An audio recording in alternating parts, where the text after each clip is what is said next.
Hi, a pleasant day to all of us, especially to the panel of experts and to all the paper presenter for this online research conference. So I am MYRACEL Ramos from Manuel Essenberg University Foundation, Lucena City, and I am to present my paper entitled An Analysis of the Implementation of the Comprehensive Juvenile Intervention Program for Children in Conflict with the Law. So this paper was chosen by the researcher because of the growing numbers of children in conflict with the law, or the CICL.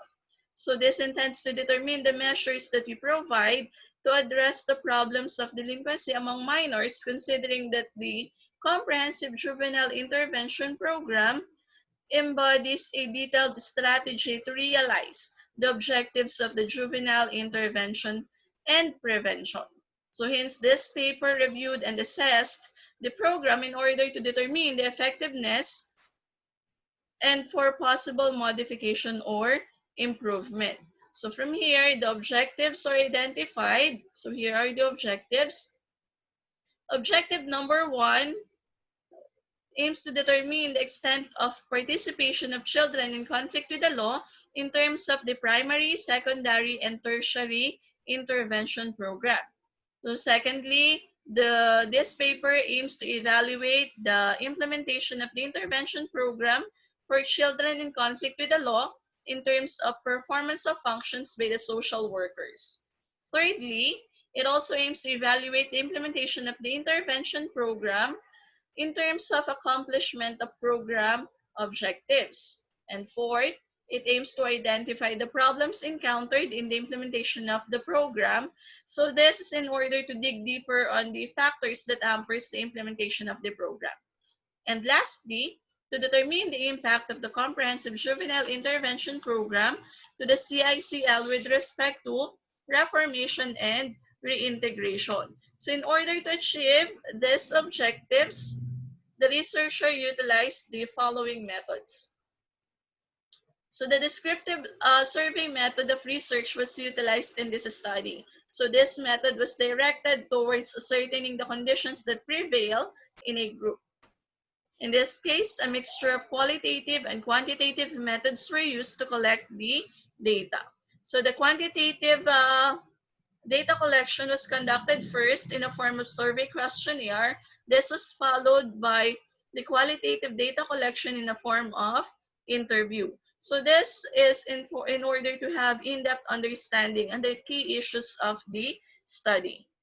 And for the unit of analysis, the data were collected from two sets of respondents. The implementers, which is comprised of the local council for the protection of children, local social welfare and development officer, and non-government organizations operating Bahay Pag-asa and rehabilitation and holding centers in the Calabar zone. The second set of respondents are the beneficiaries, which is comprised of the CICL and their parents or guardian.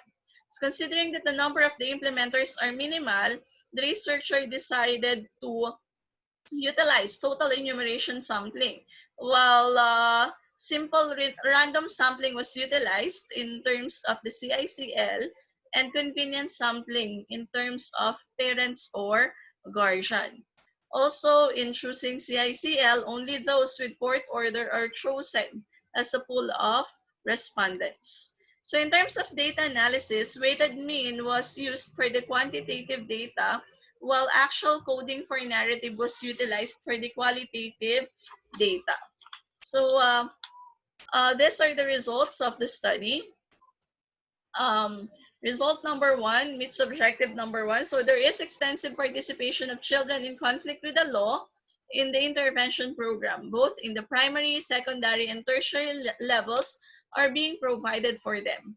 Provisions for additional educational skills through alternative learning system is provided, which ranked number 1. So this indicates that a multidisciplinary approach were provided for the CICL, wherein all aspects, particularly educational and vocational skills, are provided. This also includes spiritual, vocational, social, and psychological aspect. So the same is revealed on the interview that it is the skills development or vocational program that is primarily provided. However, in terms of secondary intervention, the CICL's response revealed that their parents has limited or no involvement at all in the programs. So for objective number 2, the results revealed that generally the social workers are very good in their performance of functions, giving support and encouragement for their reformation. Social workers and house parents are also actively involved in the programs provided for the CICL. So the social worker, the staff, the house parents are friendly and establish a good relationship towards their children, and the parent-child relationship is observed inside the shelter. For the third objective, the objective of the program is generally effective in terms of assisting, preparing for integration, and modifying behavior of children. Children were able to manage their behavior and rationalize their actions. However, enabling reconciliation between the child and their victim acquires the lowest rank. So restorative justice, as among the end goal of the intervention program, were not met. Then for the fourth objective, results reveal that the implementers rarely encounter problems on the implementation of the program. It revealed that the common problems encountered by the implementers are overworked staff. Both the implementer and the children in the shelter observed that overworked staff is among the problems that hinders the implementation of the program. Some are also not social workers and utilize parenting skills for handling and assisting CICL on their reformation, which basically utilize Quakery. And also, failure of the families to participate in the programs and the community collaboration is among those problems that they commonly encounter. So although problems were described as rarely encountered, the interview revealed that it is a serious concern hampering their performance of functions. Likewise, it was again emphasized that there is limited participation or involvement of the parents in the program, considering that parents play an important role in the reformation and reintegration of children, as well as in the success of the behavior modification outside the shelter. For objective number 5, the program is effective in behavior modification. In terms of reformation, the study revealed that the comprehensive juvenile intervention program have helped in providing a spiritual formation, making moral choices, and distinguishing right from wrong among the children.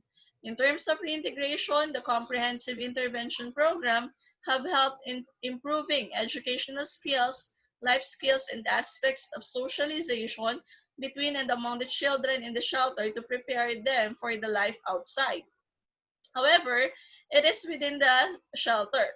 Responses shows that being accepted in the community is still among the lowest on the ranking following the restoration of relationship with the victims. So from this findings, from these results, and the following are recommended. Number 1, to provide seminars and training and encourage participation of parents in seminars, including parent effectiveness seminar shall be implemented so as to ensure the integration of children in conflict with the law. So also, support the local social welfare officers and the Bahay Pag-asa staff through providing training on handling and managing CICL in order to maximize reformation. Third, employ more social workers, house parents, and qualified personnel to maximize their effectiveness in assisting every child in the shelter on their behavior modification. And lastly, encourage the active participation of the BCPC in the intervention program to perform their responsibilities in relation to children in conflict with the law, and provide regular training, and regular members of the council shall be established to maximize their effectiveness. So this paper utilized the following references. So there are numerous references. That's all. Thank you.